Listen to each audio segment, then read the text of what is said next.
강의를 시작하기 전에 동영상을 만드는 저에게 많은 힘이 되는 구독, 좋아요, 클릭을 부탁하면서 시작하겠습니다.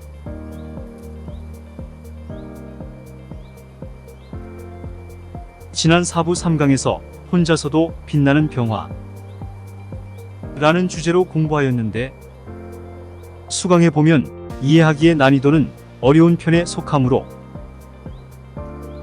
꼼꼼히 책을 보고 대조 및 확인하면서 천천히 공부해야 따라올 수 있음을 감안하여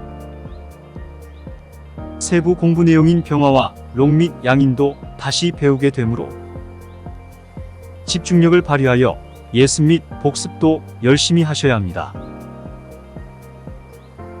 혹시 공부하다가 의문사항이 있으면 저의 네이버 카페 한문파고다 사이트를 방문하여 관련 내용을 검색 및 참고하면서 공부하시면 도움이 되겠습니다.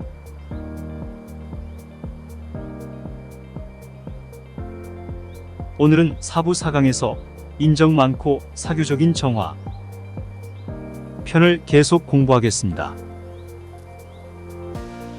1. 기본 성향 및 천간 관계. 키워드: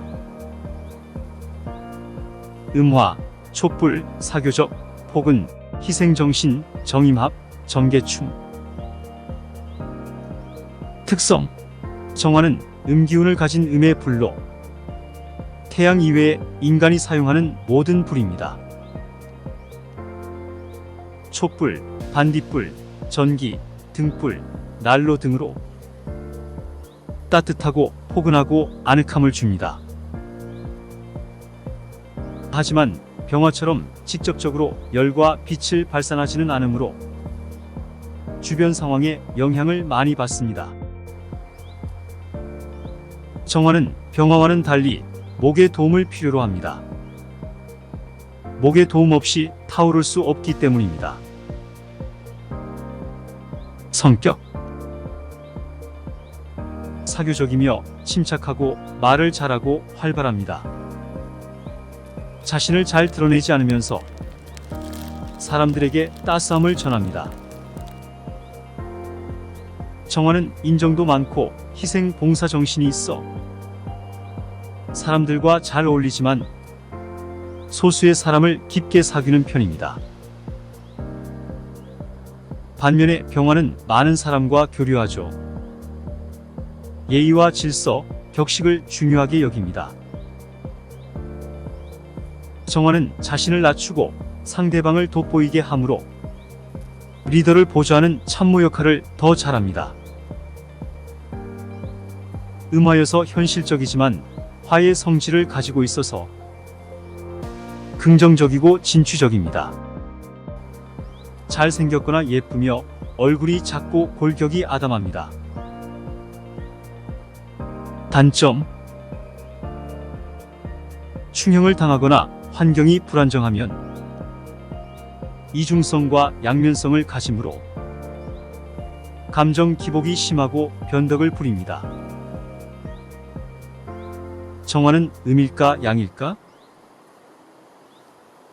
여기서 잠깐 음양에 대해 다시 살펴보겠습니다. 음과 양은 상대적인 개념이라고 앞에서도 말씀드렸죠. 사계절을 음양으로 나누어 볼까요? 봄과 여름을 양으로 본다면 가을, 겨울은 음이 됩니다.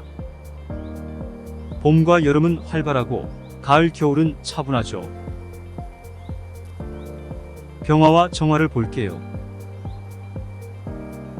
병화는 불타는 성질이 밖으로 드러나고 정화는 빛이 있지만 병화에 비해서는 약합니다. 그래서 같은 불이라도 병화는 양, 정화는 음이 됩니다.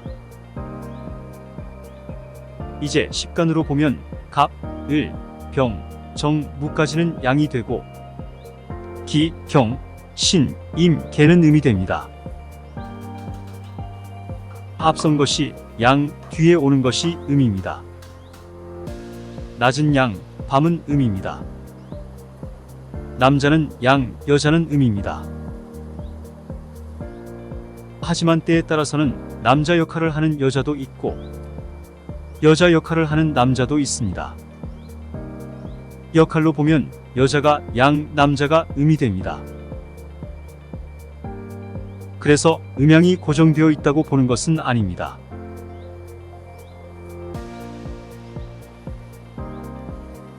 정화일간이 다른 천간을 볼 때를 설명해 보면 정화가 간목을 만나면 정인, 간목은 정화에게 정인이 되므로 공부를 잘하며 사회생활이 편하게 됩니다. 정화가 을목을 만나면 편인, 을목은 살아있는 작은 풀이기 때문에 불을 피우기가 나쁘며 매운 연기도 납니다. 을목이 정화의 편인이므로 편법을 써서 살아가기도 합니다. 정화가 병화를 만나면 겁재, 지상의 작은 불이 태양을 만나는 격이므로 밝음이 가려집니다. 가을이나 겨울에 태어난 정화가 갑을, 목의 도움을 받으면 병화보다 유리하게 됩니다. 정화가 정화를 만나면 비견, 비견인 정화를 만나는 것은 같은 관이나 재를 놓고 다투어야 하므로 좋지 않습니다. 비견은 자신의 세력이 약할 때를 빼고는 늘 한정된 재화를 가지고 나눠야 합니다. 정화가 무토를 만나면 상관, 작은 불이 넓은 대지를 만난 것이며 무토가 상관이 되므로 자기 주장을 펼치게 됩니다. 정화를 위협하는 편관 개수를 무토가 무게합으로 묶어두니 도움이 됩니다. 정화가 기토를 만나면 식신, 작은 불은 축축한 기토를 말리지 못하고 힘만 소모하게 됩니다. 하지만 불이 꺼진 후에 재는 기토를 기름지게 합니다. 정화가 경금을 만나면 정제, 경금을 녹이기에는 정화가 약한 편이므로 간목이 와서 정화를 도와주면 재물을 얻게 됩니다. 정화가 신금을 만나면 편재, 정화가 가공된 귀금속을 만나 잘 관리하는 형상입니다. 신금이 많으면 오히려 정화가 약해집니다. 정화가 임수를 만나면 정관합, 정화에게 임수는 정관인데 합이 됨으로 만나면 사랑을 하게 됩니다. 인정 많은 합이므로 이성 문제가 복잡할 수도 있습니다. 정화가 개수를 만나면 편관충, 정화에게 개수는 편관이고 상충이므로 개수를 만나는 것은 위험합니다. 다치거나 관제, 입원 사고 등의 일이 생깁니다. 여성이라면 편관이 나를 치게 되니 이혼할 수도 있습니다. 참고로 우리 교재에는 정화가 계절별로 만나는 12지지에 대한 설명은 자세히 설명하지 않아 부족하므로 본인이 작성한 슬라이드 몇 장을 참고하시고 요즘에 제가 공부하는 무형상 명리학 소무승 저이라는 책에 129쪽부터 138쪽까지 참고하시기를 바라며 이 책이 많은 도움이 될 것이라 생각하므로 추천하는 바입니다.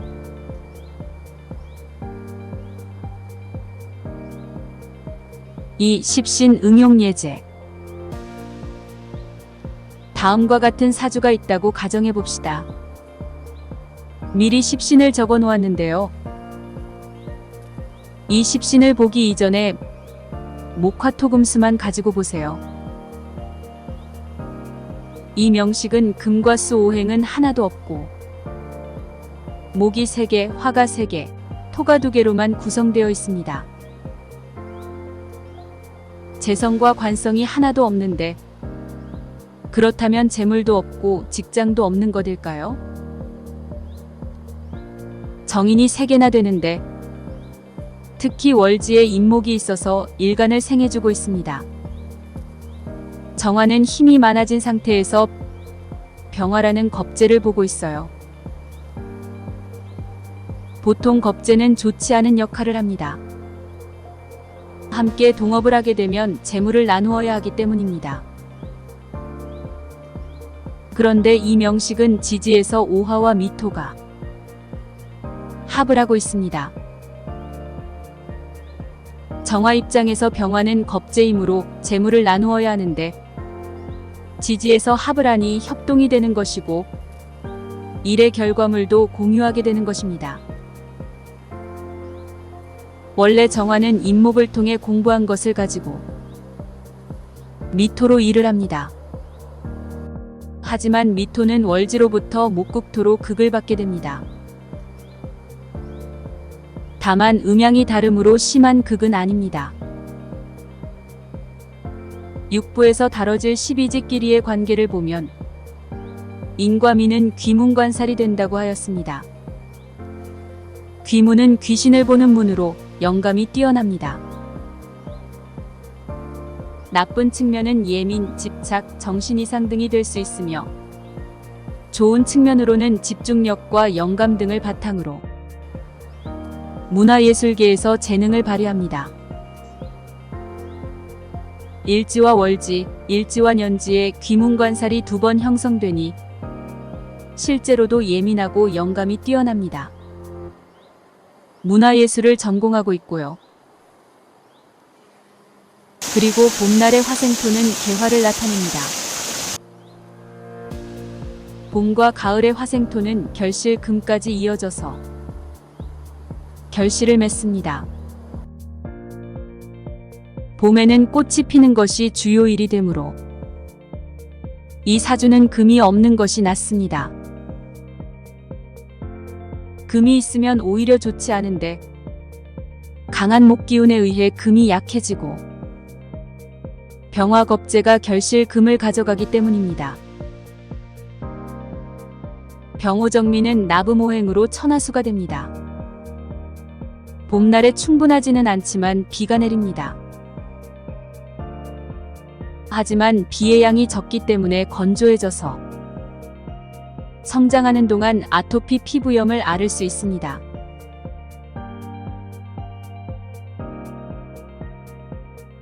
그럼 계속하여 다음 4부 5강에서 신중한 리더 무토 라는 내용으로 뵙겠습니다.